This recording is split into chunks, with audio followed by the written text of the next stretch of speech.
छगन भुजबळ साहेब या ठिकाणी कोर्टामध्ये आणण्याची शक्यता आहे. तर जी आरमध्ये एक मुद्द्याबाबत त्यांना संभ्रम आहे. त्या संदर्भात ते आज किंवा उद्या कोर्टात जाऊ शकतात.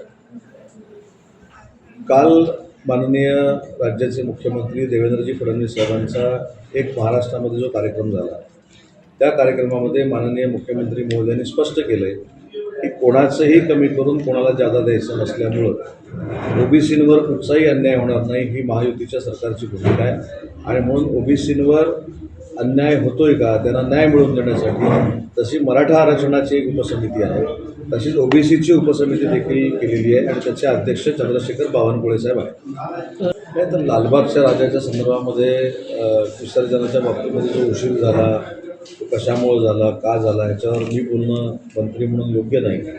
परंतु मला असं वाटतं की लालबागच्या राजाचं जे पावित्र्य आहे, लाखो लोक लालबागच्या राजाचं दर्शन घ्यायला जातात, तर त्यांच्या भावनांचा विचार देखील व्हावा आहे भविष्यामध्ये, माझी मनापासूनची इच्छा आहे. 17 सप्टेंबरपर्यंत निर्णय घ्या पूर्वी दाखले देण्यासंदर्भात, अन्यथा मला विचार करावा लागेल, अशा पद्धतीचं वक्तव्य जे आहे ते मनोज जरांगेने आज केलं. तर दाखल्याच्या संदर्भामध्ये मला असं वाटतं की उपसमितीचे जे अध्यक्ष आहेत विखे पाटील साहेब, ते परवा देखील मनोज जरांगे पाटलांना जाऊन भेटून आलेले आहेत. त्यांनी अनेक काही खुलासे त्यांच्याकडे केलेले असतील. त्याच्यामुळे विखे पाटील साहेब उपसमितीचे अध्यक्ष म्हणून मनोज जरांगे पाटलांच्या पूर्ण संपर्कामध्ये आहेत. त्याच्यामुळं मराठा समाजावर अन्याय होणार नाही ही भूमिका शासनाची तर आहेच. म्हणूनच मागच्या वेळी 10% आरक्षण केलेलं आहे, यावेळी हैदराबाद गॅजेटियर काढण्याचा निर्णय घेतलेला आहे. त्याच्यामुळे त्यांच्या शंका ज्या आहेत ते अध्यक्ष म्हणून विखे पाटील साहेब दूर करतात. फडणवीस साहेबांनी सुद्धा या समिशनात असं म्हटलं की ओबीसी समाजाचं अहित कुठेही आम्ही होऊ देणार नाही. मग तेच बोलू ना, म्हणजेच कमी काही होऊ देणार नाही आरक्षणामधलं. आणि शेवटी महाराष्ट्रामधला सगळा जो समाज बांधव आहे, विविध घटकांमध्ये काम करणाऱ्या कुठच्याही समाजावर अन्याय होऊ नये ही आमची महायुती सरकारची प्रामाणिक भूमिका आहे आणि त्या भूमिकेतनं सरकार आपण चालवतो आहे.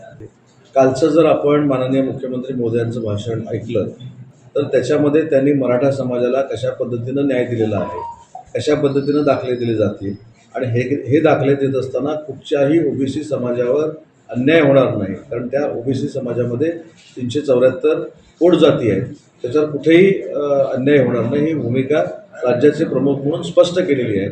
आणि त्यांनी ही भूमिका स्पष्ट केल्यानंतर त्यांच्याच मंत्रिमंडळातला सहकारी म्हणून मी त्याच्यावर पुन्हा एकदा काही माझं मत मांडणं हे योग्य आहे. माननीय देशाचे पंतप्रधान नरेंद्र मोदी साहेबांच्या नेतृत्वाखाली ही निवडणूक होते. मला असं वाटतं की महायुतीचा जो उमेदवार आहे तो 100% उपराष्ट्रपतीपदाचा निवडून येईल आणि आमचं जे NDAचं सरकार आहे हे बाकीच्यांपेक्षा मजबूत आहे आणि आमच्या NDAच्या सरकारला कोणीही 5 वर्ष हात लावू शकत नाही, हा मेसेज उद्याच्या निवडणुकीनंतर आपल्याला बघायला. सर, कर्नाटकात जातीनिहाय जनगणना आधीच खळबळ उडालेली आहे, कारण आम्ही हिंदू नाही, लिंगायत समाजाला हिंदू धर्माचा हिस्सा मानू नका असं विधानं जे आहेत ते चर्चेत आलेले आहेत. त्यामुळे कुठेतरी कर्नाटकमध्ये लिंगायत समाजानं जर अशी भूमिका घेतली असेल तर याचा खुलासा कर्नाटक सरकार करेल. लोकशाहीमध्ये आंदोलन करणं हा प्रत्येकाचा अधिकार आहे. एक मात्र नक्की आहे की जी भूमिका काल मुख्यमंत्र्यांनी घेतली की ओबीसी समाजाला कुठेही आम्ही अन्याय करणारच नाही आहोत, त्याच्यामुळं मला असं वाटतं की ओबीसीच्या नेतेमंडळींनी देखील समजून घेतलं पाहिजे. त्याचा मगाशी उल्लेख केला की ओबीसी समाजाचे जे नेते आहेत माननीय भुजबळ साहेब, त्यांचा जर काही गैरसमज झाला असेल तर ते आम्ही सरकार म्हणून दूर करू. अजून ज्या काही गोष्टी GR मधल्या आहेत त्या जर गैरसमजातनं काही अजून गोष्टी घडणार असतील तर त्याचं जे काय असेल ते क्लॅरिफिकेशन आम्ही देऊ.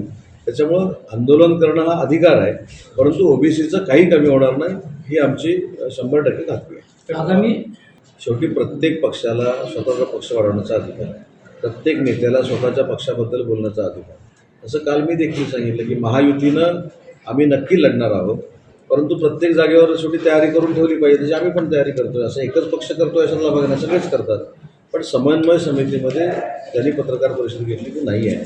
समन्वय समितीमध्ये चंद्रशेखर बावनकुळे साहेब आहेत, रवींद्र चव्हाण साहेब आहेत, मी आहे, शंभूराज देसाई साहेब आहेत, सुनील तटकरे साहेब आहेत आणि हसन मुश्रीफ साहेब आहेत. आणि त्या समन्वय समितीची बैठक 10 तारखेला आयोजित केलेली आहे. त्याच्यामध्ये आम्ही सगळ्याची सांगोपांग चर्चा करू. पितृपक्षाचं ज्याचं चांगलं उत्तर मी दिलं असतं, पण पहिलाच दिवस आहे म्हणून देत नाही. माझं म्हणणं की पितृपक्ष हे अनेक भाषणातनं आम्ही असं ऐकलेलं आहे की UBTचे पक्षप्रमुख कायमस्वरूपी असं सांगतात. पितृपक्ष म्हणजे वडिलांचा पक्ष, पितृपक्ष म्हणजे वडिलांबद्दलचा आदर, असं त्यांच्याकडनंच आम्ही शिकलेलो आहे. त्याच्यामुळं आज पहिलाच दिवस असल्यामुळं कोणाचे पितर मी खाली आणत नाही, त्याच्यावर मला बोलायचं नाही. पण तुम्ही पण वारंवार मी सांगतो की तुम्ही फारच सगळ्यांचं मनावर घेता. आमचं पण थोडंफार मनावर घेतलं, खरं आहे ते तर बरं होईल. टाइम्स डिजिटलला लाईक करा, शेअर करा, सबस्क्राईब करा आणि बेल आयकॉन दाबायला विसरू नका. Times digital.